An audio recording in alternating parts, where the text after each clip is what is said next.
Assalamualaikum warahmatullahi wabarakatuh. Kami dari kelompok 5 akan mempresentasikan hasil diskusi kami mengenai model penyuluhan pertanian di era industri 4.0.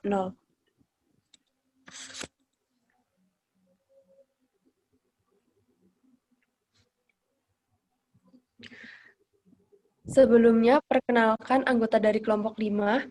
Yang pertama ada Ayu Hanifah, yang kedua Firman Nurani Sidik, yang ketiga Malihatus Yusri Arshinda, yang keempat Putri Rahma Fitriani, dan yang kelima Tiara Puspita Arum Ningtyas.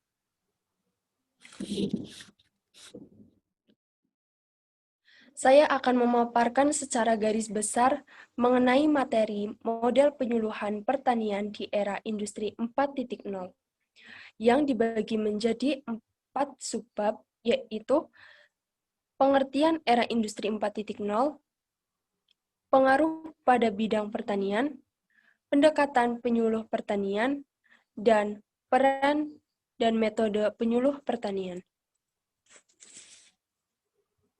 Yang pertama adalah pengertian era industri 4.0. Revolusi industri telah terjadi sejak tahun 1750-an dan terus berlanjut sampai sekarang. Dimulai dari mesin uap yang mendominasi industri saat itu, dari kereta sampai mesin penggerak turbin, dan sekarang memasuki revolusi industri keempat. Semuanya telah berubah secara dramatis.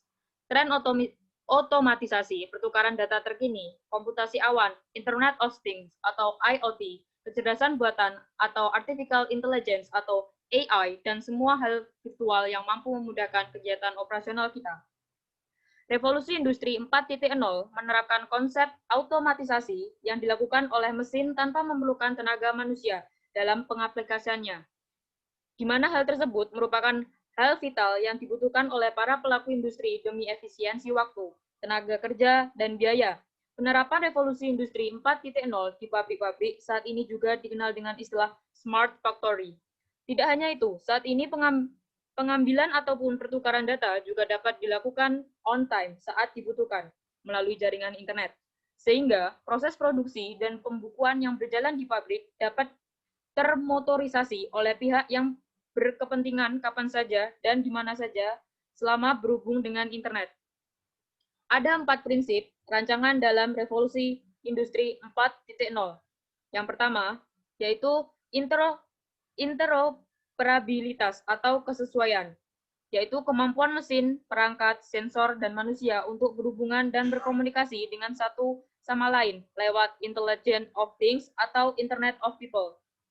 Yang kedua, transparansi informasi, yaitu kemampuan sistem informasi untuk menciptakan salinan dunia fisik secara virtual dengan memperkaya model pabrik digital dengan data sensor. Yang ketiga, bantuan teknis, yaitu pertama, kemampuan sistem bantuan untuk membantu manusia dengan mengumpulkan dan membuat visualisasi informasi secara menyeluruh agar bisa membuat keputusan bijak dan menyelesaikan masalah genting yang mendadak. Kedua, kemampuan sistem cyberfisik untuk membantu manusia secara fisik dengan melakukan serangkaian tugas yang tidak menyenangkan, terlalu berat, dan tidak aman bagi manusia. Dan yang terakhir, keputusan mandiri, yaitu kemampuan sistem cyberfisik untuk membuat keputusan sendiri dan melakukan tugas semandiri mungkin.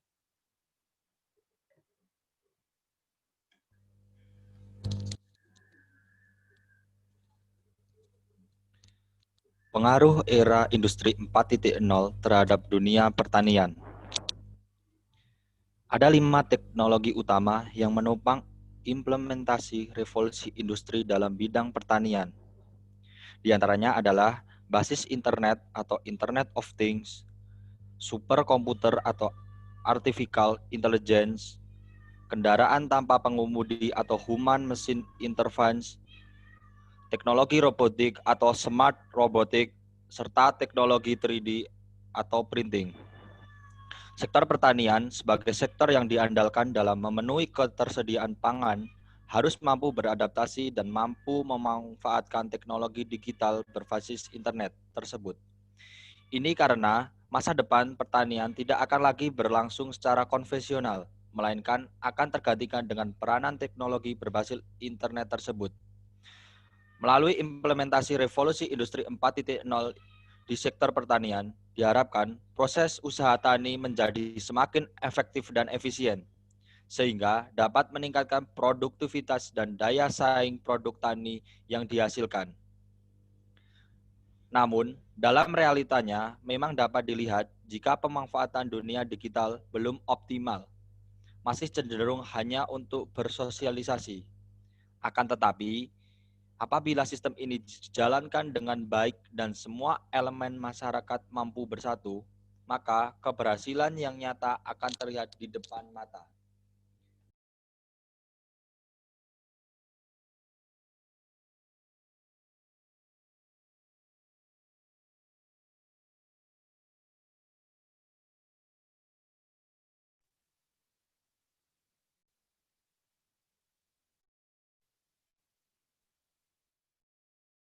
Pertanian perlu memiliki paradigma baru. Paradigma baru penyuluhan itu adalah yang pertama, penyuluhan pertanian menjadi tanggung jawab banyak pihak pada berbagai level. Yang kedua, fungsi penyuluhan pertanian lebih luas meliputi memobilisasi, mengorganisasikan, dan mendidik petani. Yang ketiga, posisi penyuluhan koheren dengan instansi lain. Yang keempat, dilakukan lebih realistik, siklis dan dinamis antara PPL, petani, dan peneliti. Kelima, desain proyeknya model pembelajaran dan melibatkan stakeholder. Yang keenam, dilakukan dengan mengambil risiko dengan melibatkan teknologi eksperimental serta mengaitkan penelitian manajer penyuluhan dan organisasi petani. Menurut Guru Besar Ilmu Penyuluhan IPB, Profesor Sumarjo mengatakan, agar pertanian bisa menang di era 4.0, kuncinya adalah pada sumber daya manusia, yaitu petani dan penyuluh. Sebagai ujung tombak dari pembangunan pertanian, penyuluh menjadi tumpuan harapan pertanian yang harus bisa menguasai teknologi dan paham sistem agribisnis, yaitu apa yang dibutuhkan pasar dan menjadi titik tolak bagaimana mengembangkan materi penyuluhan untuk mendampingi petani. Sehingga apa yang dibutuhkan petani adalah produk yang dibutuhkan pasar. Kalau itu sudah terjadi, maka tinggal bagaimana meningkatkan daya saingnya, yaitu efisien, efektif, dan bermutu sesuai kebutuhan pasar.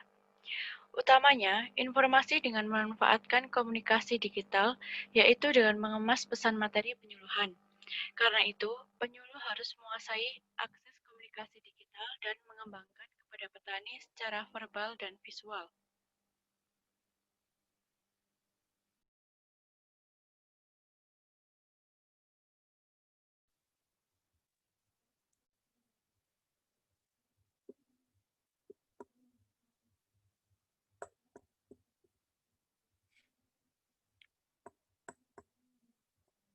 Peran dan metode penyuluh pertanian.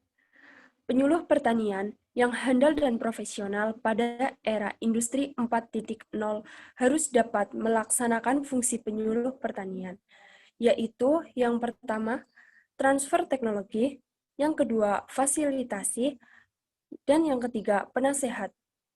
Transfer teknologi, artinya penyuluh berperan dalam mentransformasikan inovasi-inovasi baru dalam bidang pertanian, baik itu di bidang teknis, sosial, maupun ekonomi, kepada petani ataupun sesama profesi dalam mewujudkan pertanian yang tangguh dan unggul.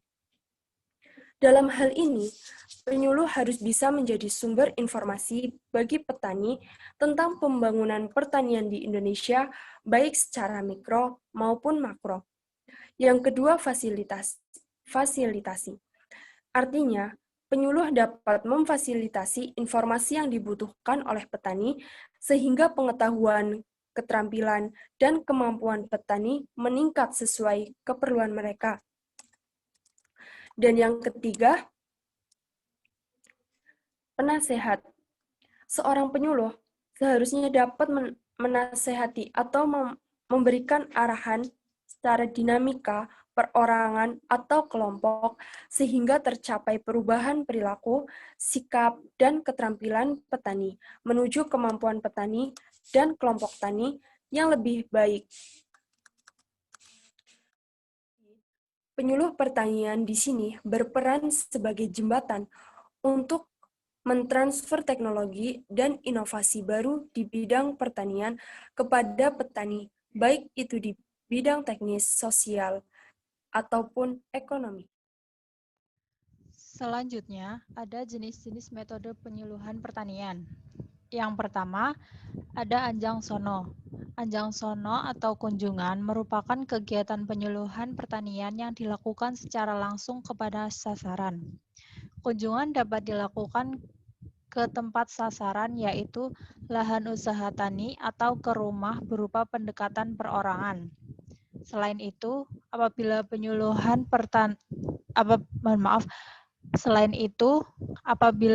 penyuluh melakukan kunjungan pada kelompok tani, disebut pendekatan kelompok. Selanjutnya ada demonstrasi. Demonstrasi merupakan metode penyuluhan pertanian yang dilakukan dengan cara peragaan. Kegiatan demonstrasi dilakukan dengan maksud agar memperlihatkan suatu inovasi baru kepada sasaran secara nyata dan konkret. Melalui kegiatan demonstrasi sasaran, audiens diajarkan mengenai keterampilan, memperagakan cara kerja teknik-teknik baru termasuk keunggulan untuk menyempurnakan cara lama. Dalam penyuluhan pertanian dikenal ada dua macam demonstrasi, yaitu demonstrasi cara dan demonstrasi hasil.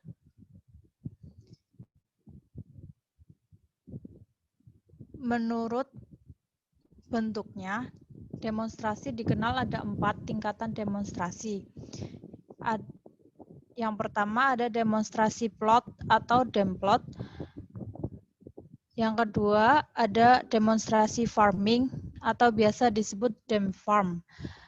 Selanjutnya ada demonstrasi area, biasa disebut dem area. Selanjutnya ada demonstrasi unit, biasa disebut dengan dem unit.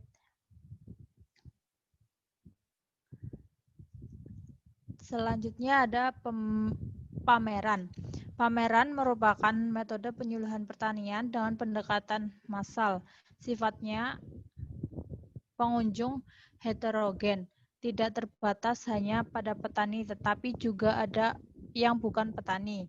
Dalam pameran akan dijumpai berbagai macam visual aid yang digunakan secara tunggal atau digabungkan. Yang terakhir ada pertemuan petani. Pertemuan petani dapat dilaksanakan dengan cara temu wicara, temu bisnis, temu usaha, temu karya, temu hasil, temu lapangan. Selain itu ada kursus tani. Kursus tani adalah kegiatan belajar dan mengajar para petani dalam waktu tertentu dengan tujuan meningkatkan pengetahuan dan keterampilan petani. Selanjutnya ada mimbar sarasehan. Mimbar sarasehan merupakan forum konsultasi antara wakil para petani beserta keluarga dengan pihak pemerintah yang diselenggarakan secara periodik dan berkesinambungan untuk membicarakan, memusyawarahkan, dan mencapai kesepakatan mengenai hal-hal yang menyangkut masalah-masalah pelaksanaan program pemerintah dan kegiatan petani nelayan dalam rangka pembangunan pertanian. Sekian.